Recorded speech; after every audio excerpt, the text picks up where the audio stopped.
인간이 종교의 기반이 뭘까요? 종교의 기반. 종교를 왜 믿을까요? 어? 인간들이. 자기 자신을 알려고요. 그렇죠.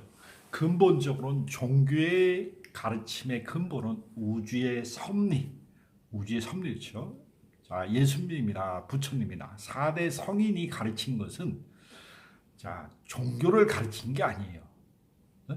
부처님이 종교를, 불교라는 종교를 만들었을까요? 안 만들었을까요? 안 만들었어요. 그 예수님이 기독교를 만들었을까요? 안 만들었을까요? 안 만들었어요. 그 후에 그 밑에 제자들이 잘못된 생각으로 만들어진 것 같아요. 그렇죠. 깨달으신 분들은 종교를 만들지 않아요. 그런데 변질이 되다 보니까 가르침을 모여서 가르치다 보니까 이게 종교 형태로 변질된 거예요. 종교 형태로. 근데 종교의 기본은 취지는 인류의 섭리를 가르쳐서 인류의 섭리대로 삶을 살으라고 가르치는 게 근본 바탕이에요. 모든 종교는. 근데 인간이 두려움을 방어하는 게 인간은 기본이에요. 두려움을. 근데 두려움을 방어하려다 보니까 인간은 어떻게 자기 육신을 보존하려고 하고 자기 생각이 우선인 게 돼요. 이게 이제 사리사욕과 이기심이란 말이야. 자, 희노애락 오육칠정은 모든 인간이 똑같이 경영하는 거야. 자, 희노애락 오육칠정을 통해서 인간의 이 생각과 감정, 의지를 표현하고 다르게 표현할 길이 없어요. 그죠? 얼굴 형태가 틀려도 인종이 틀려도 어떻게 그 사람도 희노애락 5, 6, 7정 경연한 거고 아시아 사람도 그렇고 아프리카 사람도 그렇고 근데 문화마다 희노애락을 표현하는 표현 능력이 전혀 진동의 질량에 따라 틀려요. 의식 수준에 따라서. 근데 공통적으로 어떻게 두려움으로 표현할수록 인간은 어떻게 전부 다퉈요. 다퉈. 두려움으로. 응? 자, 인류 역사상 전쟁이 그친 날이 있을까요? 없을까요? 전쟁이 안 그치지요. 지금도 뭐 큰 전쟁에서부터 집안 전쟁까지 뭐 그렇죠. 항상 전쟁이지. 그 집안에서 늘 인간은 다퉈요. 자, 다투는데 사랑을 기반으로 해서 다투냐, 두려움을 기반으로 해서 다투냐, 그 차이밖에 없어요. 근데 우리가 부부간에 싸우는 것도 애정 다툼이 제일 심해요. 사랑 달라고 하는 것도. 뭐 인간관계에 부딪히며 이런 것도 전부 어떻게 인간이 두려움에 근거하면은 자기 자신을 더 강하게 끌어당겨요. 사랑으로 기반하면 어떻게 상대를 잘 풀어줘요. 자, 의처증과 의부심 이런 건 이거 나만 바라보거든요. 나만 바라봐. 다른 사람 절대 보면 안 돼요. 근데 다른 사람 봤다고 눈 부랍뜨고 싸운단 말이죠. 그때 인간은 사랑을 쓸 때는 인간답게 살지만은 두려움을 크게 쓸 때는 인간답게 살 수가 없어요. 자, 두려움을 쓰면 인간 생지옥이 돼요. 인간 생지옥이 돼. 두려움이 만연하는 정치, 경제, 문화 윤리가 인간을 가장 옥죄해 놓은 거예요. 근데 이거를 누가 이렇게 세상을 건설했느냐 이거예요. 누가? 자, 후천개벽이라는 것은 인간이 철이 안 들었다는 것을 반증하는 거예요. 왜?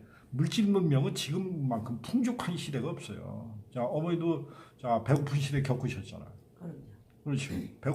지금 자 삼시세끼 우리 어렸을 때에도 도시락에 보리밥하고 쌀밥 섞어 갖고 오라가지고 자 도시락 검사를 하던 시대란 말이에요. 초등학교 때 전부 짠지 무말랭이 이런 것만 반찬으로 싸우는 게 80%예요. 지금은 너무나 흔해졌단 말이에요. 먹고 입고 하는 게 옛날에 옷 기어 입는 게 당연했고 양말 기어 신는 게 당연했어요. 초등학교 때는. 근데 지금은 기어 입는 문화가 어디 있어요? 그냥 그래 사면 10,000원, 20,000원만 줘도 얼마나 좋은 옷들이 많아요. 근데 물질적인 풍요는 이렇게 좋았는데 이렇게 좋아요. 근데 이 정신적인 황폐함이 더 심하단 말이에요. 정신적인 공허함이나 황폐함이. 왜 물질과 정신과 같이 못 가고 다르게 가나요? 이게 두려움 때문에 그렇지. 두려움 때문에. 자, 정신이 발달해서 두려움을 쓰지 않는 문화가 고차원의 문화예요. 고차원의 진동 문명. 우리가 고진제라고 표현하는 것은 고진제는 자, 음과 양의 진동을 조화 균형으로 깨우침을 얻으신 분들이 진화한 영혼들을 말하는 거예요. 자, 지금의 지구 문명은 두려움의 끝자락에 있는 거예요. 이게 증폭되면 인류는 스스로 파멸하는 과정을 겪는 거예요. 파멸도 하나의 창조지만은 파멸하면 인간이 살 데가 없어지는 것뿐이에요. 자, 인간이 살 데가 없으면 어떻게 해? 인간이 어디 가서 살 거예요? 육신이 아닌가. 영혼이 사는 거, 영혼은 영혼이 사는 거고 육신을 기대해서 살 수 있는 것이 지구란 말이에요. 근데 지구의 에너지장을 이렇게 파괴를 하면 결론은 인간의 물질적인 육신을 의지할 곳이 없는 거예요. 자, 지금 뭐 가장 하나님이 햇빛 주지요, 공짜로 주지요, 물 주지요. 우리가 모든 기본적인 생명 유지 장치는 어떻게 하나님이 다 주는 무한 에너지란 말이야. 무한 에너지. 근데 인간이 생각하는 의식의 질량이 점점 커져야 되는데, 자, 먹고 사는 문제가 힘들어지면 힘들어질수록 자기를 먹여 살리려고 생존 투쟁을 벌인단 말이야. 생존 투쟁. 이게 두려움의 끝자락에서 일어나는 거야. 그러면 생존 투쟁이 벌이면 이게 아비규환이 되는 거야. 생존이 되는 거야. 그러다가 스스로 말아먹는 거란 말이야. 자, 지구의 자원의 80%를 인간의 20%안 되는 사람이 착취한단 말이죠. 지금은 경제가 착취 경제란 말이야. 착취 경제. 소수는 다수는 힘들게 살고 소수만 부와 명예와 권력 가진 거에 혜택을 온갖 사람들이 다 누린단 말이지. 왜 이런 힘든 문명을 건설했느냐? 인간의 의식 구조가 두려움에 기반한 경제 구조 때문에. 두려움이 심함을실로 인간은 소유욕이 강해져요. 근데 사랑이 가슴에서 충만해서 사랑을 밀어내면 인간은 나누게 돼 있어요. 나눔은 자원을 나누면 공유하면 인간은 80억, 100억을 먹여 살 수가 있단 말이에요. 지구가 다 함께. 근데 소수만 잘 먹고 살고 다수는 그 사람의 희생의 착취의 문화에 길들여진 습기 때문에 그게 힘들고 고통스러운 거란 말이죠. 그걸 잘 가르치는 게 신관하는 이야기란 말이에요. 신관하는 이야기는 인류의 새로운 패러다임이에요. 기존 종교에서 불교, 기독교, 유교, 도교, 선교, 무교 모든 것을 총합해서 너희들이 한번 이것을 전부 되짚어봐가지고 작동하는 거와 작동하지 않는 것을 구분해서 받아들일 건 받아들이고 버릴 건 버리라고 가르치는 거예요. 그것을 통합하는 방법의 지침서가 신관하는 이야기란 말이죠. 새로운 문명을 창조할 수 있는 기회를 주는 거예요. 지구한테. 그렇지 않으면 너희들이 고통의 끝자락에서 또 시행착오의 문명의 도태를 가져오는 거예요. 그래서 인간을 깨어나라고 그렇게 어떻게 하늘과 땅과 사람이 조화로운 세상을 인간을 통해서 가르치는 게 신관하는 이야기를 받아들인 사람은 인류의 큰 변화를 주도할 수 있는 사람이란 말이에요. 천부경의 81글자를 쫙 펼쳐놓은 게 신관하는 이야기 같아요. 제가 아무리 봐도. 그래서 인간이 가슴이 넓어지면 넓을수록 사랑을 쓰게 돼 있어요. 근데 두려움이 만연하면 많을수록 심장이 오고 들어와서 어떻게 까르마 없이 관념 이런 기회로 보지 못하는 거예요. 우리가 하나님이 수많은 다양성을 지구 공간에 펼쳐놓고 우주 공간에 펼쳐놓으면 근데 내 영혼이 육신을 가지고 이것을 다양하게 체험해 볼 수 있는 기회를 주는 게 우주적인 삶이고 지구적인 삶이에요. 근데 인간의 짭을 견지해서 이것을 까르마와 업식으로 받아들이는 순간, 죄의식으로 받아들이는 순간 이건 고통으로 변하는 거예요. 기회를 고통으로 보는 이상 인간은 심장이 오그라들어서 뇌가 긍정적인 에너지량을 생성할 수 없게 되는 거예요. 자, 까르마, 관념, 업식, 원죄 이거는 공통돼요. 똑같은 거예요. 근데 인간이 두려움으로 보면 이것을 고통으로 끊임없이 재창조하는 게 되고 이것을 하나님의 사랑으로 이원성을 동시에 사랑으로 봤을 때 기회가 되는 거예요. 기회, 무한한 기회. 그러니까 다양성을 끊임없이 체험할 수 있는 기회를 주는 게 이게 까르마 업식의 기본 바탕이에요. 근데 인류는 이걸 잘못 이해한 거예요. 잘못 가르친 거고. 그래서 업식과 까르마와 관념은 이건 전부 기회로 받을 때 인간은 성장하고 이것을 고통의 끝자락에서 하나님 감사합니다. 그러니까 인간이 하나님을 만나면 감사함밖에 나올 게 없어요. 다른 게 없어. 이 영혼을 주심을 감사합니다. 맞아요. 저도. 어머니도 네. 체험하셨잖아. 네.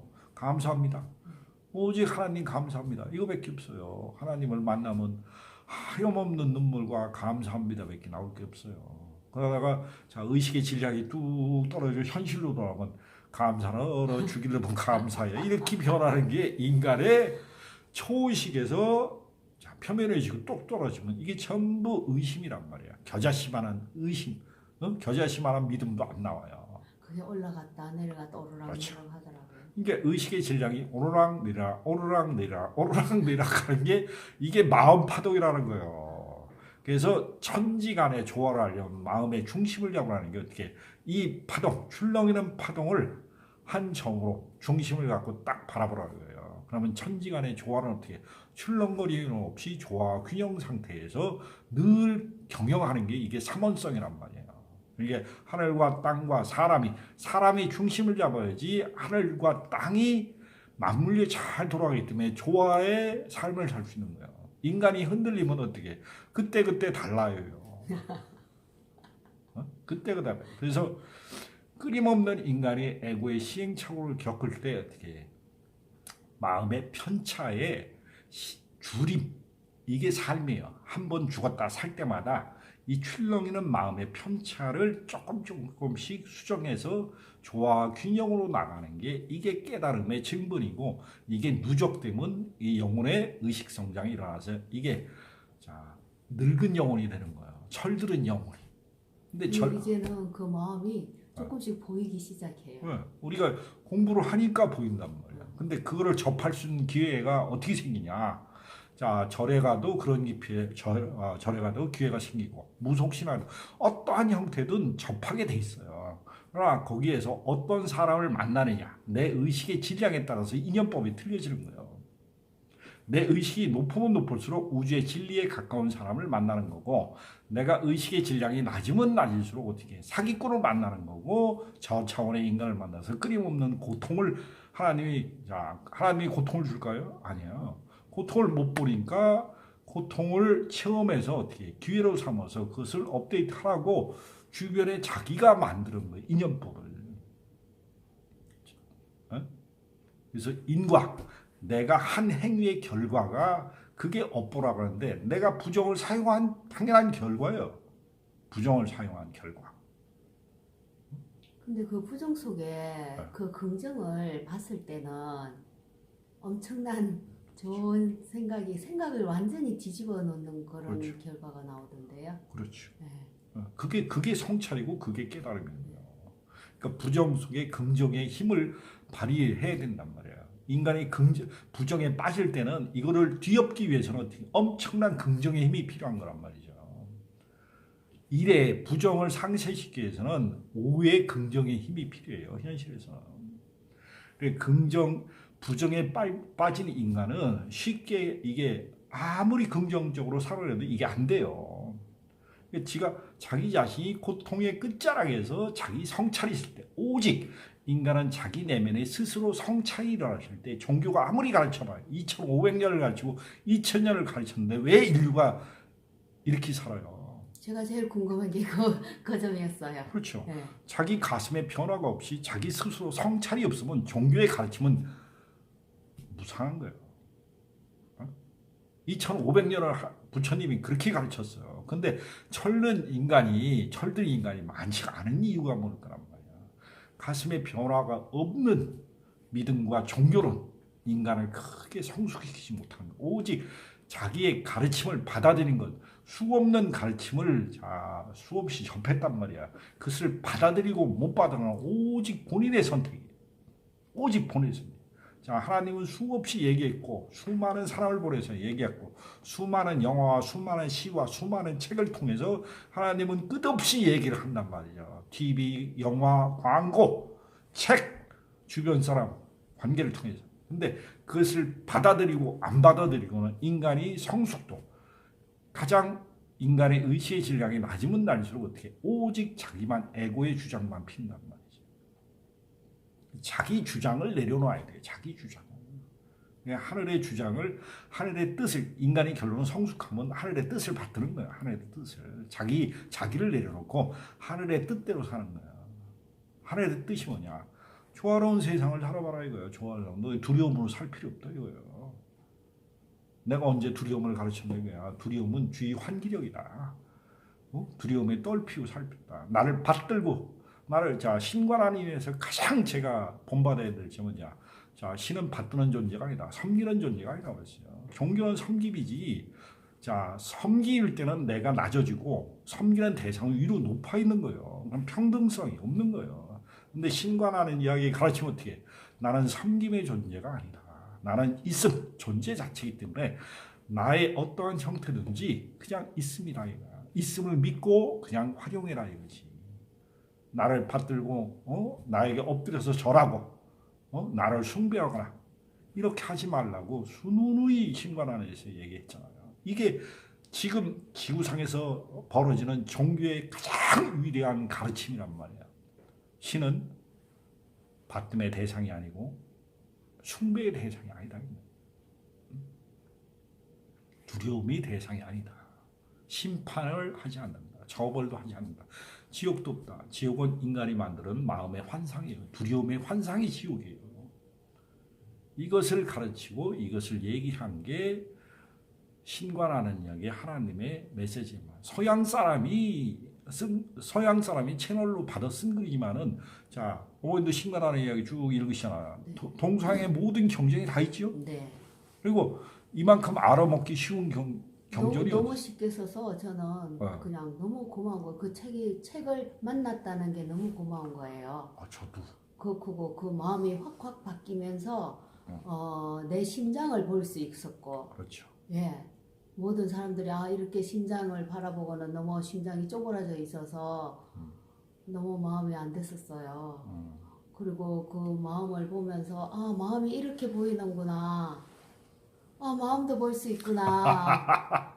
내가 어떻게 이렇게 마음을 볼 수 있을까? 사람들이 다 이렇게 자기 마음을 볼 수 있으면 얼마나 빠르게 정신적으로 성장을 할 수 있을까? 그런 생각을 많이 가지고 다른 사람들 보면 이제 좀 안타까운 그런 생각들이 많이 들더라고요. 신라이를 처음에 어떻게 접했지? 여기 와서 선생님이 권해서 제가 얘기해서 보게 되시죠? 제가 봤는데 그걸 보는 순간 저는 그 책에서 황금빛이 도는 거예요. 그래서 책에서 왜 빛이 나지? 그거 매일 책을 보는데 매일매일 그렇게 황금빛이 여러 날 봤어요. 그래서 이 책이 나하고 정말 인연을 맺어주는구나 그런 생각을 가지고 여기 다니게 됐어요. 진리의 눈동이에요. 저하고 어머니하고 이제 이전 맺으신가 얼마 됐죠? 2년 조금 넘었는데 그렇죠. 제가 그냥 한 80%는 바뀐 것 같아요. 그게 저도 신라이를 통해서 제가 이만큼 성장하고 이만큼 우주 섭리를 알게 된 거고 제가 그렇게 이 영적으로 방황하고 힘들게 고통스럽게 살아본 거야. 결론은 자기 자신을 못 보기 때문에. 근데 신라이는 자기 자신을 볼 수 있는 마음의 문을 넓혀주는데 그만큼 세상에 기여하는 책이 없는 것 같더라고요. 이게 단순한 종교를 뛰어넘어서 영성은 삶 그 자체를 가르치는 거거든요. 그래서 나 자신을 변화시키고 인류의 의식을 바꿔주는 아주 고차원적인 순도 높은 하나님의 섭리가 내려와서 그것을 표현해놓고 그것을 인간의 가슴을 변화시키는 내용을 담고 있는 게 신라예요.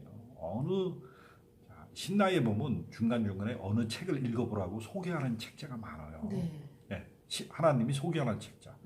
여러 가지 책자를 읽었는데 그 책도 다 읽어보면 돼. 다 인류의 이전까지 다 나온 얘기예요. 불경, 성경, 도덕경, 유교, 천부경. 제가 신라이를 읽으면서 가장 많이 이게 천부경의 조화와 균형의 81글자에 똑같은 거예요. 천지일의 운행 원리가. 그렇기 때문에 동양에서는 천부경이 있다면 서양은 신관하는 예를 동서양을 딱 만나게 해줘요. 저는 그 책을 보면서 이게 우리의 아리랑이구나 이런 생각을 가졌어요. 정말 너무 신기했어요. 맞아요. 아리랑은 나를 찾아가는 길이라는 뜻이에요. 나를 찾아가라고. 그게 가슴에 이르는 길이란 말이에요. 가슴에 이르는 길. 가슴과 마음의 차이점은 가슴은 하나님의 원래 품성이고 마음은 이전까지 우리가 육신을 갖고 오면서 남이 이래라 저래라 이렇게 살아라 남의 말에 모아서 내가 관념적으로 받아들인 에너지장이 마음이에요.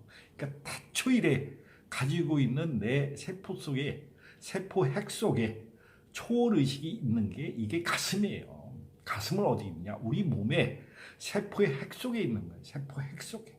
이게 초월의식과 연결되어 있는 전기 신호를 공급해주면서 이걸 양심으로 느끼고 가슴으로 느끼라고 자극을 주는 게 심장에서 전기 신호를 주는 거란 말이에요. 글쎄요, 제가 여기 와서 수련을 하는데 그 세포가 이렇게 다 누워 있는데 어느 날 그 세포가 딱 일어나는 거예요. 그래서 나 그게 너무 신기해서 아, 사람이 이래서 못 깨어나는구나. 세포를 깨워야 세포가 일을 하지. 세포가 다 누워 자니까 무슨 일을 하겠어요. 그러니까 세포가 두려움에 긴장하고 두려움에 세포가 나면 세포가 움츠러져요. 예? 세포가 움츠러들면 인간은 자기를 방어하려고 하는 방어 기제가 튼튼해져요. 근데 세포 핵을 자 풀어놓는 거예요. 사랑으로 풀어놓고 가슴이 넓어지면서 점점 두려움이 없으면 자기 본질을 꺼낸단 말이야. 가슴을 드러내는 거예요. 그게 하나님의 심성이란 말이에요. 제가 하나님을 어떻게 하면 하나님을 바르게 알 수 있습니까? 하고 계속 답을 받더니 가슴의 길을 따라 나에게 와라 이런 거예요. 가슴의 길을 따라. 이 가슴이 뭡니까 하니까 가슴이 뭡니까 물었죠. 가슴은 어떻게? 태초부터 너와 내가 함께 가는 교감의 길이에요. 교감의 길. 그러니까 하나님과는 우정의 길이지 숭배의 길이 아니다. 우주 섭리는 숭배의 길이 아니라 섭리의 길이에요. 섭리의 길. 가슴에 이르는 길. 섭리에 이르는 길을 한번